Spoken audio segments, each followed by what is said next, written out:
Of three student development sessions that we are presenting this semester. You may remember that in January, we had our librarian, Ethan Andrews, present on library resources and how to use them. Very important information as you're working on your projects, thesis, or other research activities. And today, Dr. Madler will be presenting on the professional electronic portfolio.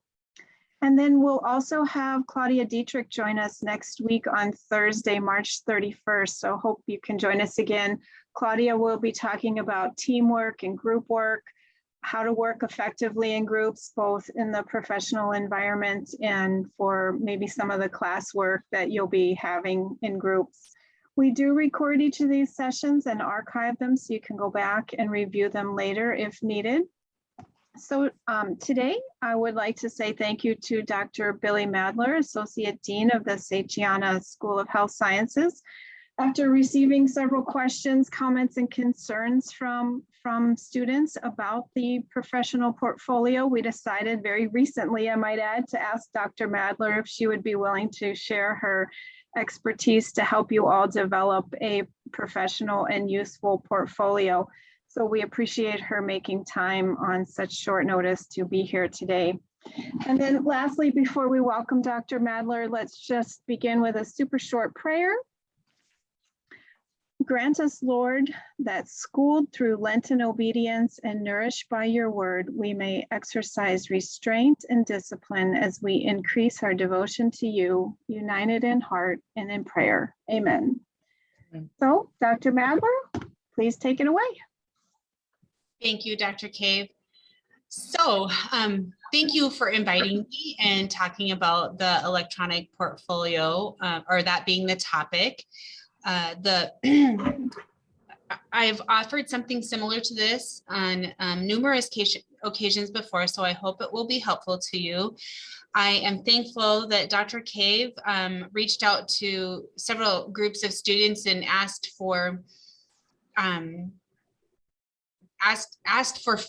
input about what kinds of specific questions you might have. So my plan of attack for the next hour would be first to work our way through this more kind of formal presentation I have for you to lay out the nuts and bolts of an electronic portfolio, why it's important, etc. We'll talk about the objectives. And then I'd like to hone in on the set of questions that came in from the group. And I'd like to end by sharing some examples of portfolios that have been submitted to us in semesters and years previously. So if that is okay with the rest of the group, that will be our plan, and we have just under an hour to accomplish it. So the objectives that I want to reach through this presentation are to identify components of the professional portfolio, what makes it up, what constitutes it, cite current literature related to professional portfolios to help build your buy-in of their worth and their value with evidence-based findings, and then understand the portfolio assignment and the grading rubric that's provided to you, formulate a plan for collection of portfolio documents, and then recognize the first steps to creation of an electronic professional portfolio. So first, I like always linguistics a little bit, breaking down words and understanding their meaning. And the word portfolio is actually can be broken to the two subcomponents of the word portrait and foligo. Portrait is to carry, and foligo is a leaf or a sheet. So you put the two together and you have portfolio, and the goal is that it is something that's mobile with you and carries documentation to substantiate your credentials. What is included in a professional portfolio, or what constitutes it? So there are different types of portfolios. We're really going to concentrate on the professional portfolio that you all will be developing, that's really meant to evidence your academic journey, the credentials that you've achieved, the knowledge, skills, and abilities that you've achieved, how you've achieved them, and to really be a aesthetic presentation for a number of different audiences, and we're going to talk about who those audiences might be. So a portfolio is really a collection of evidence. And over the course of your programs of study, depending on where you're at, early, mid, or late, you are at all different stages of building an incredible set of evidence that can be included in your professional portfolio. And you get to have the liberty to reflect on the things that you've done, and both academically and professionally, to determine what you choose to be part of this portfolio. And we're going to kind of give you a roadmap of how you might think about doing that. It also is a place for you to expose yourself to the audience in terms of what else you're thinking about, how you've reflected on your professional growth, how you've assessed where you are currently, and where you want to go. What are your goals? It also is just by the fact of assembling the professional portfolio in electronic format, you're showing your 21st century skills. I remember when I was a master's student at the University of Mary, achieving my family nurse practitioner degree. I graduated with that degree in 2001, and even 21 years ago, we were assembling professional portfolios. But at that time, we were doing them in 3-ring binders, and we had reams of paper and documents that were part of those binders. I have a husband who is kind of has an affinity to technology, and he kept asking me, why are you doing this? Why? And he encouraged me and led, maybe I should say drug me to concurrently assemble that same portfolio that's in paper in an electronic format, which at that time was not a web page, but a CD-ROM. And I took that CD-ROM with me on initial interviews for nurse practitioner positions, and received very positive feedback in regards to that. So at that time, many were not presenting their professional portfolio. So the message I want to share with you is really work to see and understand and leverage this expectation, not just to meet an academic requirement, but to help you on your career trajectory, and sharing your story and your uniqueness and distinction, as well as your competencies that you've achieved with potential employers and professional organizations, etc. It really does have applicability to many different audiences. So this is actually kind of old research at this time, but I think evidences the longstanding nature of the value that portfolios have had by hiring managers. In this citation, or in this resource, it is cited 50%, 56%, so a majority of all hiring managers are more impressed by a candidate's personal website than any other personal branding tool. Which is really nice, because you have time on your side with a professional website. You can invest in creating it to be exactly how you want it to represent yourself. And sometimes when we find ourselves in an interview setting, we may stumble on our words, we may not answer fully, or we may say things that don't truly represent our capacity because we're on the spot. So this is a really good way that we can really highlight ourselves in a very positive way. I'm just going to pause and make sure, have we started a recording? Okay, thank you.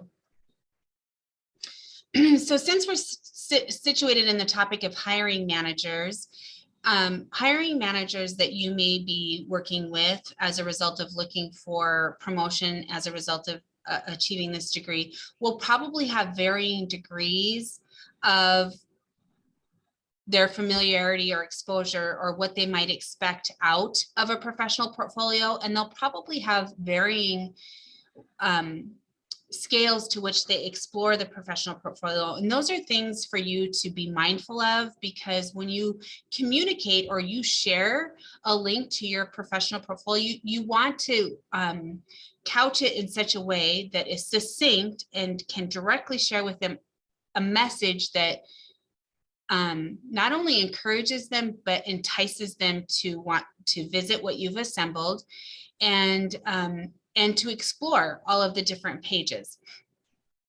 And then you all in your assembly of the professional portfolio, you'll find that there's a lot of unique, there's a lot of opportunity for you to make the appearance of your portfolio unique in terms of layouts, colors, images, graphics, texts, etc. You also will be able to leverage multimedia if you choose, and to reference to other hyperlinks in your professional portfolio. So those are all things that as you add them, one word of caution I have is, especially with images and multimedia and moving pieces and sounds and etc., the general rule of thumb is less is more. Commonly, we can easily get into a gaudy looking professional portfolio, which then kind of takes the whole adjective of professional out of the play. So be judicious about what you are utilizing in your professional portfolios. Get second opinions, have your friends and family look at it, your peers, and ask them to be brutally honest, because this is going to be a living document for you. It will be something that you're assembling now, and it's requiring a significant amount of time to do, and it should live with you for the rest of your professional career. And I have an example that I'm going to share with you at the end of the presentation today that actually is a scenario where I was contacted by a past alum of our graduate program who works as a nurse leader in an outside community of Bismarck, who is interested in the opportunity for adjunct teaching. And on her resume, she has a direct link to her professional portfolio that she assembled as part of her academic requirement and has continued to maintain and update.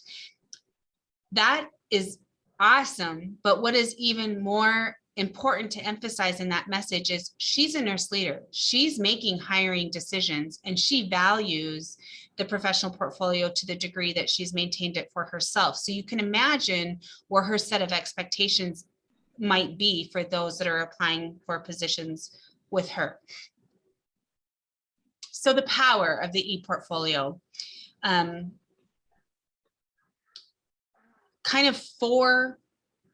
Kind of a four-stage process for you to think about as you're assembling an e-portfolio is outlined in those first 4 bullets: collect, select, reflect, and connect. So hopefully you've heeded the advice of academic advisors and faculty along the way, and your syllabi that have in every single syllabi, this is coming up, plan for it, start collecting. We hope that all along your academic journey, you have been collecting the nuggets of work that you've done that help illustrate competencies that you've achieved. Hopefully they're not all tossed in a messy electronic folder, but they're organized in such a way that they'll be accessible for you in a fairly organized manner. From all that you've collected, you want to select. You want a selective process. So to do that, you're going to be looking at what is it that I want to, or I'm expected to be able to identify evidence that I've reached something. So what for this, when we get to the rubric, you'll see that we're going to be looking for you to be selecting artifacts from your academic and professional life that illustrate how you've met program outcomes, specialty standards like the AONE, nurse manager or nurse executive, or the National Organization of Nurse Practitioner Faculty outcomes. You're going to be selecting things like that. After you select them, it's important for you to reflect, to think about, okay, why did this help me reach this? How did it help me reach this? And you'll be probably making some connections between things. You're obviously going to look back at some of those very early assignments and think, oh my gosh, how much I've grown. That is an epiphany that we hear all of the time from students when they go back and start looking at some of their early work. Then you want to start making some connections and seeing this layering and scaffolding of work that you've done, how things early in your experience were built upon midway and further established and deepened later on, and how there's connection between those things and what meaning does that create for you, and how do you share that with the audience that's looking at your professional portfolio. So the portfolio is a very dynamic, textured view of your learning and growth and development as a professional and as a nurse near achieving an advanced degree. So what are the benefits? I do a lot of interviews, interviews of candidates seeking to be in graduate school, interviews of potential faculty. I have been on the delivery, a participant in an interview and been interviewed multiple times. And we know that a resume and an interview only go so deep, and it's really probably fairly superficial. But in a professional portfolio, it offers the opportunity for an employer to take a much deeper dive into you and your characteristics, your professional qualifications, to really make some deeper insights about you and to determine the nature of your cultural fit with their organization, and really importantly, substantiate your qualifications for the position that they're looking to hire. What kinds of things are included in a professional portfolio? Well, there's a lot of stuff, but the beauty of doing it in a web page is it can be organized so that it is not overwhelming at all. There's obviously, you want to have a section of personal information about you, a short little bio sketch. Many of you, if not most of you in this room now, have already written a bio sketch, and it's probably been edited, and it probably will a couple times from now. And you'll need to continue to update that because things will change across time, and you want to make sure that whatever you have in your portfolio is current. So you'll have personal information. You'll have a summary section that highlights achievements in education, licensure, and your employment history. That might be a good place where your resume is. You'll have some supporting documents that provide validation of those things that you've summarized, like educational transcripts, your licenses, your certifications, and oftentimes letters of recommendation or testimony from people you work with, or that you're a subordinate to, or that you are a supervisor of, to speak to your unique qualifications. For some of you, you are engaged in a graduate program that includes direct patient care. So our nurse practitioner students, you have invested incredible time in your TIFIN entries and been logging patient encounters all along the way. That is super rich documentation to include in your portfolio. TIFIN is sophisticated enough that it gives you the mechanism to pull reports that are very appealing visually and can summarize your clinical experience very well. And just one more point there that I want to give to the group of nurse practitioner students in the room or who will be listening later. Those TIFIN entries can be super helpful in the credentialing process, as there's skills and procedures that you may want to perform, and you have to be able to provide evidence that you have experience with that and substantiate the volume of experience you have. So that's my soapbox about your case logs. You also can include exemplars and artifacts of assignments that you've completed to substantiate how you've gained the knowledge, skills, and abilities. Feedback is really important. Many of you have evaluations either from your clinical experiences in direct patient care, or from your capstone projects that you're implementing in organizations, or from faculty. Maybe you have some major written assignment that you just knocked out of the park and you have a glowing evaluation from a faculty. Those kinds of things are important to include. Other things that I think of here would be patient testimony or testimony of those that we engage with in a professional capacity, our peers.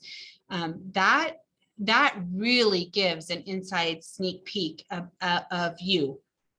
You'll have a section about your goals, so probably short-term and long-term goals. And then it's nice to have a section that might include awards and honors that you've been recognized with, professional memberships, and then a reflective narrative kind of summarizing kind of the executive summary of this whole portfolio, like how you've arrived where you're at. So those are some examples of what's included. Now, how it's presented and how it's organized, you have a lot of freedom to work with that. So agencies desire to hire for competence and for personal characteristics as well. But if we focus on competence first, there are 3 layers of competence that we're going to be asking you to speak to in your professional portfolio. We want you to speak to professional competencies. So these would be your specialty standards. And I referenced those earlier. So if you're in the nursing leadership and management or dual degree program or the nursing organizational leadership program, specialty standards that we have mapped in every single one of your syllabi are from AONE. So I'm going to pause right here as well, because that's probably an important point that I left out earlier, is to remind you all that in every single syllabi, we have a competence table, and we have taken the course objectives for every course, and we've mapped them to which program outcomes we think those course objectives reach, which specialty standards, which university competences, and which program competences. We have that all mapped, and then we include which assessment in that course, which assignment we think provides evidence of reaching those. So that might be a good starting point for you to look at, as well as to refer back to all of your syllabi. If you're not muted, could you please mute yourself? I'm getting some background. I'd appreciate it. Thank you. So just to recap, that's a good place to maybe start, is pulling up all of your course syllabi, looking at those competency tables, because at the very least, it's going to refresh in your mind maybe some of the work that you've done that you forgot you even did. So this is that table, or one row of that table from one syllabi that outlines for you just what I described, the course outcomes in the very left-hand column, and then as subsequent columns across the row is where we have mapped the various competencies. So you can see in this course outcome, we expect students to gain the ability to utilize evidence-based practice to formulate a pharmacologic plan of care. We think this is addressing doctoral essentials 1 and 3, FNP program outcomes 1 and 4, the university graduate competence of scholarship, the CUSIN competency of evidence-based practice, the non-standard of practice inquiries, and the assignments that you did in that class, if you're an FNP student, were your pharmacology case studies, and at that time in the course, we had evidence-based practice presentations. So those might be a couple of assignments that you want to look at and decide, for me, are these the examples that I would use to illustrate how I met doctoral essentials 1 and 3? Okay, and then because this is part of an academic expectation at this point, and will grow to be much more and used long into your career, hopefully. But at this stage, we do have a grading rubric, and I would encourage you to study that grading rubric. I'm going to take you to the course homepage and show you what's available in every single course related to portfolio expectations. And there you will find your program specific rubric as well. So we can look at that there.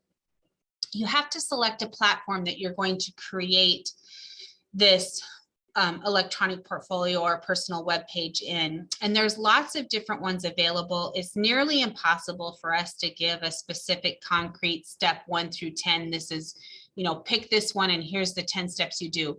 And the reason that's really hard is because those platforms evolve and they change, and the producers of them create new generations. And so where buttons are and how you do things changes oftentimes very quickly. The good news is for most is fairly intuitive. We by far see most students using Wix, and it's Wix that I have about a 20-minute tutorial on how to set up initial pages that I'll point you towards as well. Some portfolio pearls. Start early. So if you're in your final semester of now, that advice is probably coming a little bit too late for you. But if you're here earlier in your program of study, I encourage you to start early. This is, we never want to be prideful, but recognize that your portfolio is an opportunity to sell yourself. So you want to put your best foot forward. do it in a way with confidence. Use a professional portfolio or photo, excuse me. Usually you can find somewhere, someplace to get a headshot, a single headshot for this purpose, relatively reasonably priced. If you're going to go to a professional photographer and do a whole layout, it's going to be costly, but oftentimes you can find specials, or you can find people that do this and get you a headshot. You all deserve to do that for yourselves. I encourage you to seek that out. Light travels faster than sound, and the world of psychology has proven over and again through research that first impressions are based primarily on our appearance. So invest in yourself and leverage your appearance to set a really good first impression, and then nail it home with how you substantiate it in your written and oral communication. Plan your layout. It's important to be organized, how and where you want to position things. The home page could be considered maybe the most important, because that's the landing page. That's where they're going to find themselves. That's going to be the first thing they see. And it also is going to be the gateway or the front door to the other layers or pages within your website. Make sure that you're including a breadth of work, that you're showing a number of different skills through a variety of work that you've completed, and also work to make sure you're selecting relevant examples. Provide context, and then take a step back. This is a big project. You want to work in chunks, give yourselves breaks, and then come back and review. And sometimes when you do that, you'll be like, why did I pick that? Or why am I saying that this way? You want to present it well with eye-catching images, again, used tastefully, and oftentimes the general rule of thumb, again, is less is more. A simple design that's uniform is often very appealing. Personalize your portfolio with a bio sketch, and you could even consider a video bio sketch if you feel confident in front of your webcam and can project yourself that way. Make it easy to contact you. You could have a beautiful portfolio, but if your contact information isn't on it and easily locatable on multiple pages, then it's kind of for naught, all this work that you've done. So make it easy to contact you. Review, add, delete, repeat. That's kind of just a rinse and repeat kind of suggestion. It's an iterative process. And there really is no room for grammatical errors, misspelling, or outdated information. So you want to, that would portray possibly for a hiring manager that lack of attention to detail, and perhaps even laziness. Use a consistent font. Lots of different fonts gets really busy, overwhelming for the viewer. And get a second opinion. Have somebody look at it, like I said, friends or family, somebody who will be brutally honest with you. I want to switch gears for just a moment, since we're talking about presenting ourselves electronically, and speak for just a slide or two about our digital footprint. If you've never Googled yourself, do it. Google yourself, see what comes up. Go back on your Instagram and your Snapchat and your Facebook apps and look to see what your posts are about. And then think about it as if you were hiring yourself. Now that's hard to do because you are like-minded with yourself, but think about and be a critic of yourself with those social media posts, or maybe ask somebody else to look at it as well, because every time we push like, or we comment, or we post, that's all creating our digital image and leaving a digital footprint. So you might be surprised to learn that all the way back in 2013, a third of employers who scanned social media profiles said they found content that caused them to not hire the candidate. So just as your first impression matters, your image, so does your digital footprint. Who and what are you connected to? And then get rid of all of that digital dirt. Pause before you post, pause before you push send, and really think about not doing that because you're, you aren't an advocate of things, or you know, not to silence yourself, but really to set yourself out in the best image that you can and figure out what are the outlets that are most meaningful to carry forward a message of advocacy for that example. Okay, and then I would just remind you, you know, I think, what is it, the 21st or 22nd maybe year in a row, consecutive years, that the Gallup poll has identified nurses to be the most trusted profession across our society. So that, remember that in this e-portfolio, in your digital footprint, that oftentimes, because of the role we're in and the profession we are and the credentials we have behind our name, that we're often a nurse first, and we need to think about that as we represent not just ourselves, but also our profession. So that's what I have for references for this presentation, and kind of the bulk of what I wanted to talk about with regards to this piece. And if you can bear with me while I transition, I want to go to a Canvas course.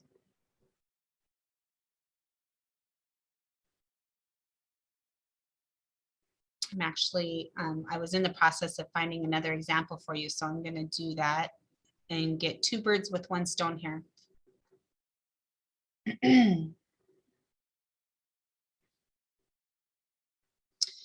So this is an example of a course homepage. It looks very familiar to all of you. It may not, you may not be in this particular course, but the layout of the course homepage is the same in every single one of our graduate courses. And I'm going to draw your attention over to this left-hand side.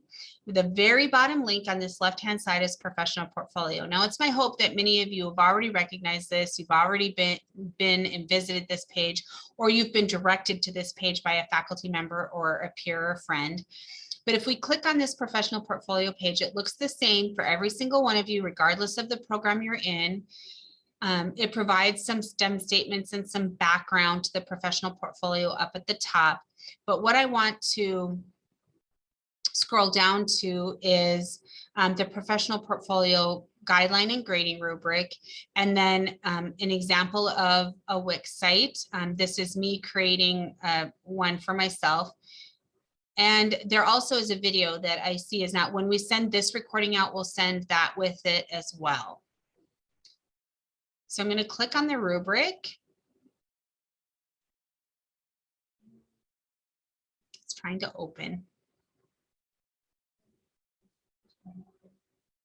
Oh, Mel is just alerting me. The reason that what I thought isn't here is because I'm in an old course. So I am going to go to a new course.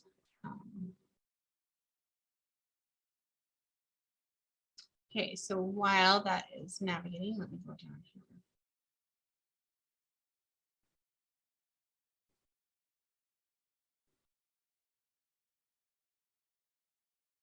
Okay, so let's get into a current course.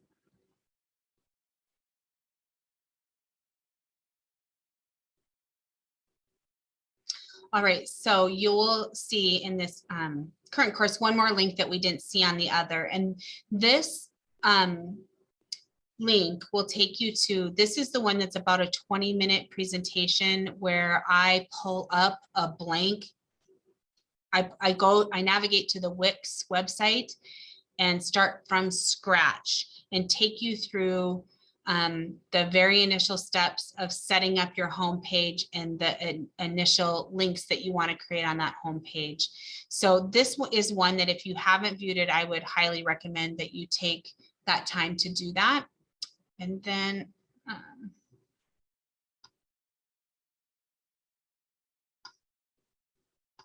losing, why isn't that coming to me over here?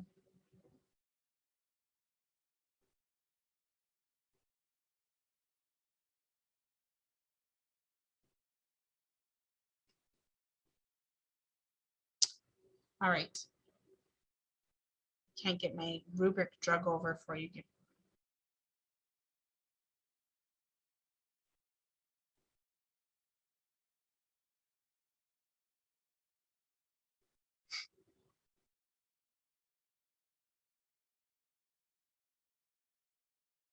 I'm going to switch screens to share and outsmart this thing.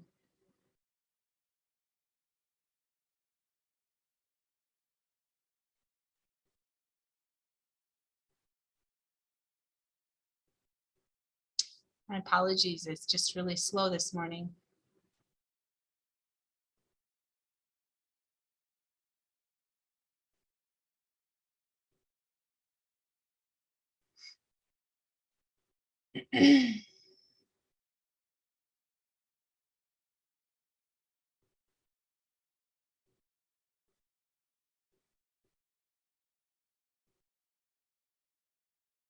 All right, now I think we're in business. So the document that you're seeing on your screen right now is the same document that's linked on the professional portfolio page in every one of your courses on the home page. And this takes you through, I would encourage that when you first interface with this document, to take a little bit of time to actually read through the front matter, because it provides some really good information about how you can organize your work. And then this schematica is also, the figure here can be really helpful in organizing in your brain how you might want to lay out your web page. So the home page is your landing page. There's only one of them. And from the home page, you might have 4 different links that the person visiting could go to. And this is just a suggestion. I mean, you can set your page up how you want. And like I said, I'm going to show you some examples. So if you have a home page, maybe these are the things you want to include on your home page. And I would encourage you to get a blank piece of paper and jot this down at yourself and write notes all over it. You could even use sticky notes to tag over the top, like say in your highlights, if you don't want to mark up, if it gets sloppy on the paper, just write on a Post-it note, what are the things that come to you that you want to put under the highlights page? And over time, you might add, you know, you'll think of something in the middle of the night and write it down and then stick it on here the next day. And that's how this grows and gets contextual and dynamic in its process. So again, a single home page, which is the landing page. What information will you have on that? Typically, it includes a professional photo or image of you, a greeting from you, welcoming the viewer to your professional portfolio, a short bio sketch, who you are, what your background is, and then of course your contact information. Then you might have links on the home page to a qualifications page, an evidence of growth page, a highlights page, and maybe a separate contact page. In your qualifications menu, you might have 3 additional menus, a resume menu, a references menu, a goals menu, and under goals, you might have big picture goals and milestone goals. So you can kind of see how, you know, this is one representation of how you might organize what you're going to assemble on your professional portfolio. We scroll down to the bottom, you'll see the grading rubric. And this is what we're going to be looking for: the presentation of your portfolio, the home page, if it includes everything, and the quality of your bio sketch, your qualifications page, and suggestions of what we think will be on this page. So spend a little bit of time with the rubric to help you understand that as an evaluator of your rubric, what your faculty are going to be going through and looking for. I promise very soon I'm going to pause and quit talking and let you ask questions, but while we have just a few minutes here and while you're assembling questions, I'm going to switch screens that I'm sharing again, and I'm going to share with you a couple of examples of professional portfolios. Now, some might wonder, why don't we share the examples so that you can putz around on them and click and see everything? Well, the thing is, these professional portfolios, students have included their full works, you know, full assignments and work that they've spent a tremendous amount of time assembling. And so that really isn't something that we can do.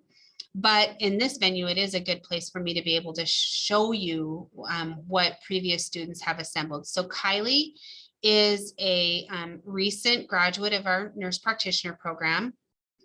And you can see this is her home page. She's made her name and her credentials prominent up at the top. She's got a picture of herself. Her contact information is easy to see. And then she's got a bio here. I probably would have made this text just a slightly larger. It's a little tiny bit small to read. And then she has her navigation buttons up at the top. And unique to her, she did a call out and called her resume out separately. So she can kind of, that draws your eye there. That's something she wanted to make sure a viewer saw. So I'm on home. And if I click on her qualifications page, I see another image of her, and then there's multiple things that I can look at. So you'll notice, hopefully across these examples, a couple of different approaches.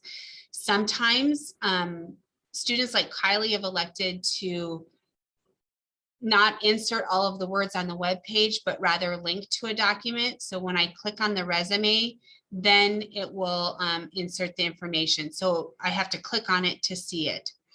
And that can keep the, kind of the sectional pages a little bit more clean, if you will, but it does require more clicks. So there's advantages and disadvantages of both. And then she has an opportunity for you to download her resume. So when I click on this view resume, I get a copy of her resume that I can download. If I go back to the qualification page and I can click on references, and I can click on her goals.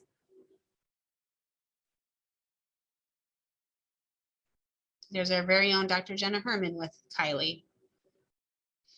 Sometimes throwing in a quote that speaks to you is a nice way to kind of tap into somebody's affective emotion in their review of your material. So using these in a tasteful manner and not overdoing it is certainly a good strategy, I think.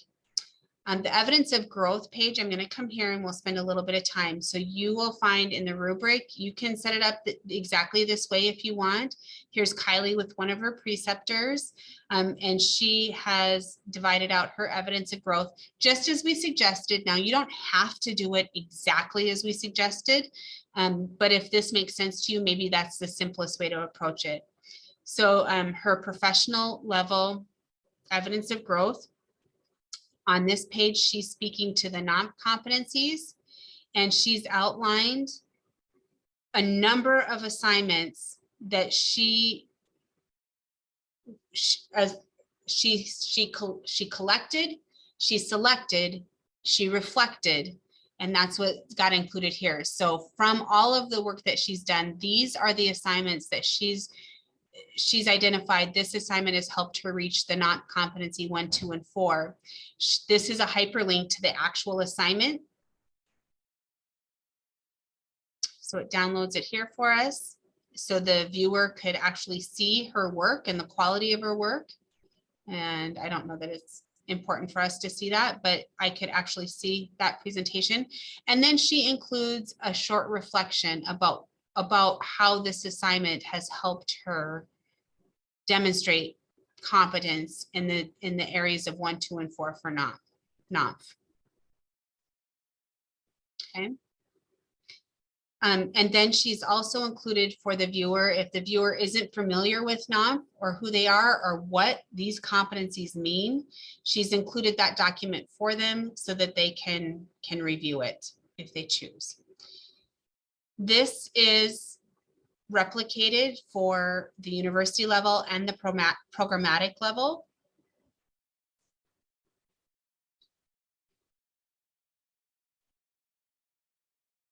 So she provided the provided definitions for a couple of the Benedictine values. Then she provided the definitions for each of the graduate competences at the University of Mary with a short reflection under each one of them of how her experience through this academic program helped her reach those competences. And then she included several examples, one for each of the university competencies with a description of what the assignment encompassed. So that's the university level. And then again at programmatic level, She shared information about the description of her program, what the program of study looks like, her transcript, the breakdown of her hours, what the doctorate essentials and program outcomes were, and then multiple other assignments that helped her reach these various outcomes. At the very bottom, she has her assessment and future plans. She has a highlight section. This is where she wanted to highlight her DMP project. She wanted to highlight her course evaluations. And then she wanted to highlight a couple of honors that she was recognized with, being recognized as inducted into Kappa Upsilon, as well as being recognized as the Sanford Health Hero. Now you can see at the bottom of every one of her pages, she's got contact information, but she also has a contact information tab here. And many of the Wix templates, for example, have an opportunity where instead of the person having to leave your portfolio to contact you, there's a widget right within Wix where they can send an email that when you set this up, it sends it right to the email that you have linked to this widget. So that's one example. I spent more time on that one than I will the others, but just to show you, I will pull up another. This is the individual that I said is a past alum who has been out of her academic program for quite some time. She sent me, this is how, so I got an email communication from her with her interest in teaching opportunities, and she sent me her resume that includes her email address, her telephone number, her LinkedIn account, and guess what? Right down here includes her professional portfolio site. So she's continued to use this. She's an accreditation manager for Sanford and Fargo. And this is what her professional portfolio looks like. So you can see a much different look and feel. Here, something to think about is what can you see on the screen you land on? And is it intuitive to the person that I need to scroll down, or will they think that this is all there is? I don't know if people would recognize the need to scroll down on this one, but as we do, we can see that there's more information about the individual and something that's important to her from a nationally recognized individual in the Institute for Healthcare Improvement. So you've got, again, this taps into more into your affective domain of, do you have shared experiences or shared values? Do you find similar things important?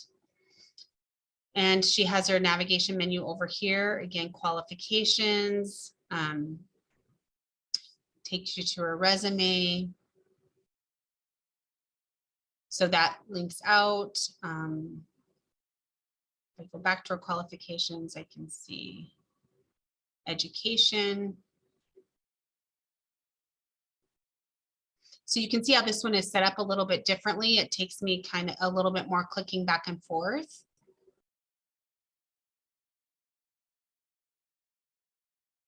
But you can see she keeps this current. She graduated 3-4 years ago, and she continues to keep this current. She looks like she's got to update her license yet, but. So that is 2 examples to share with you. Now I'm going to pause and ask if there's any questions or anything I can address, and I'll also be pulling up the set of questions that Deb provided me if I can find them. So go ahead, either include in the chat box or send out to me and just shout out, unmute yourselves and shout out any questions you might have.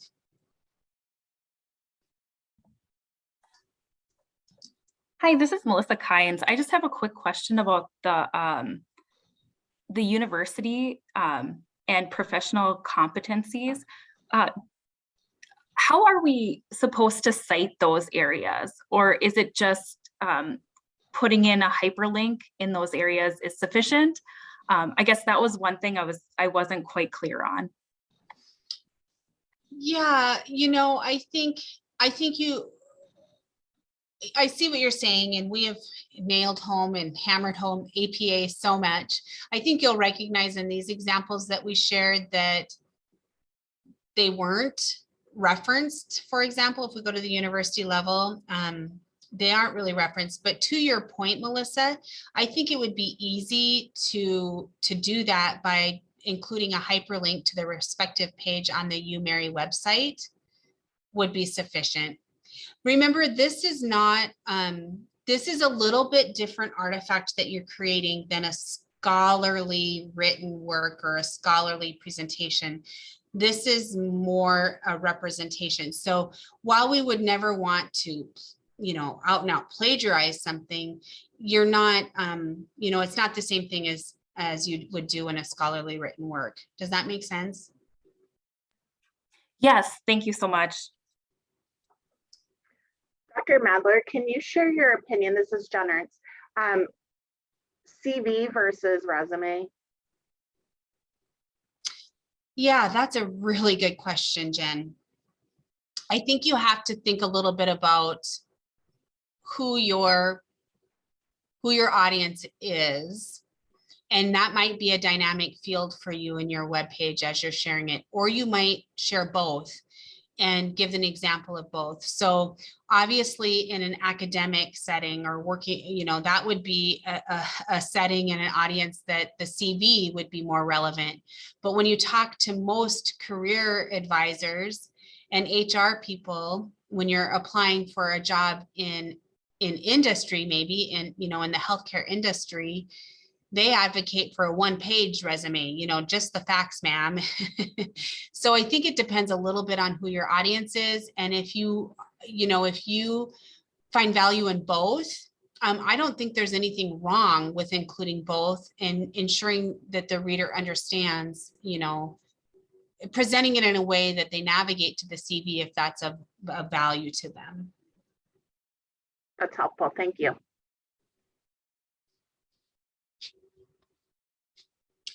So I'm looking at the list of questions that Deb provided to me. I think we maybe addressed many of them. I'm going to read them out loud. You tell me if we need more information. The first question is, who usually accesses the portfolio, employers or others? I don't think we've answered that one fully. Obviously, we've talked about hiring managers looking at this and sharing it with potential employers, but I think there's other avenues as well. And I can think of a few examples. For example, when I was applying to be a fellow of the American Academy of, or American Association of Nurse Practitioners, excuse me. As part of that application process, I included a link to my portfolio, my electronic portfolio. So, you know, of course, that had nothing to do with employment, but had more to do with building my professional credentials and networking and et cetera.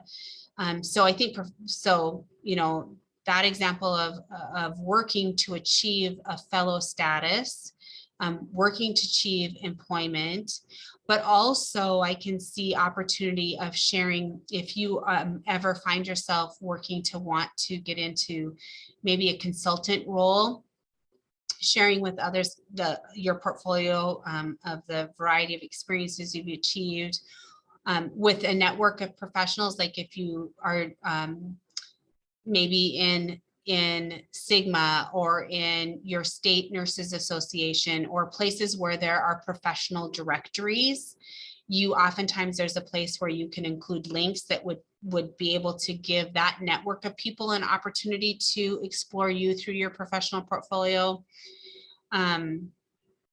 And then, you know, certainly in academia, I also use my professional portfolio when I was seeking rank and promotion. So if there, you know, if you work in a place like academia where there's certain criteria to meet that have to be evidenced in order to qualify for rank and promotion, maybe from assistant professor to associate professor or full professor, or maybe if there's a clinical ladder in the healthcare organization that you're working with, that would maybe be another audience that it's not necessarily looking for new employment, but looking for promotion. So those are some examples I can think there. The second question was explain purpose, benefit, expectations. I think we covered that. The third was layouts and examples. We covered that. When uploading work, do you want the original assignment or the one with changes suggested by faculty? You're putting this out there for whoever you share it with to see. And I think that you would want clean copies for the audience to see. So that's what I would suggest, not your marked up copies, but clean copies of that work. And then how many pictures, personal info do you want? Hopefully we covered that as well. Is there any of those that need further discussion or other questions you might have?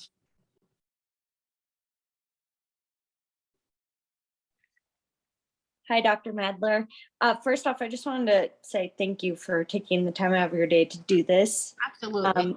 Because I know myself and some of my classmates, we were all kind of feeling a little overwhelmed, just kind of getting to the starting point. So this was like super helpful to break it down like this. Just to clarify on what you just talked about with like the original work doing the original work versus the suggestions. Do you want to just elaborate on that just a little bit more? Sure. So something that comes to mind for me, Maddie, is when faculty are looking at your professional portfolio for the purposes of grading it, we're not going to be reevaluating each of the assignments that you've uploaded there, critiquing if you've incorporated, if you've made revisions, etc. That's not the intent of this for the purposes of grading the portfolio. However, the portfolio is what you're sending out for the wider audience to see and make an impression about you.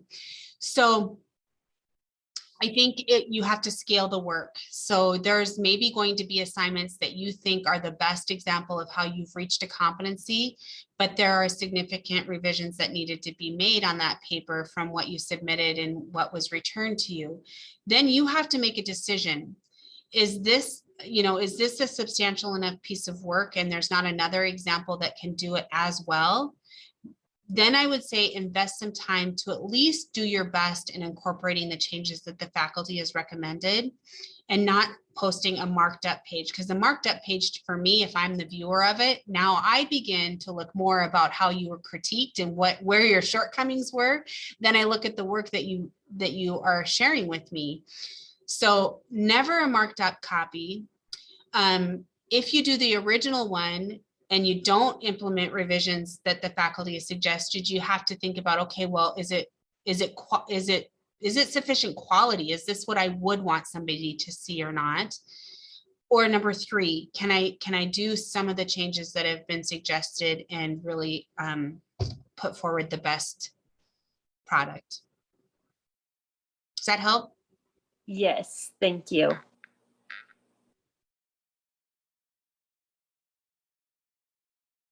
Anything else?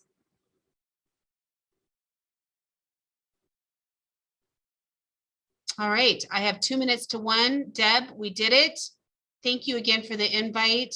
And Hang on, somebody said they put something in the chat, but I can't see the chat right now, so I don't know.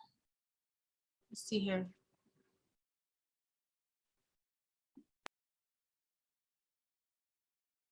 Oh, okay. Meredith, thank you. Meredith asks, if we want to take a quote from an evaluation, for example, off of our DMK project evals to post on our portfolio, do we need permission first? No, I don't think you do. That is feedback that was shared with you. It's not something that, is published or cited or in a manuscript or journal or something like that. That is, I think, free for you to share. Now, where I would, if you're going to ask somebody, if you're going to list somebody on your portfolio as a reference, I would surely reach out to them and ask them first if they're willing to do that. I would ask them for the preference of how they wish to have their name and credentials and title displayed, as well as their preferred contact information that they would or would not want shared. And then if you have maybe letters of recommendation or things that have been written previously for another reason that you are maybe going to include in here, you might want to just, connect with that person and say, look, I'm assembling this. I'd like to include this as an artifact in my portfolio. That is fine. That would be good, I think.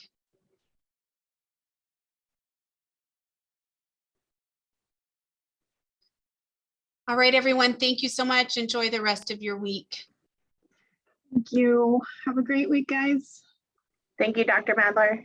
You bet.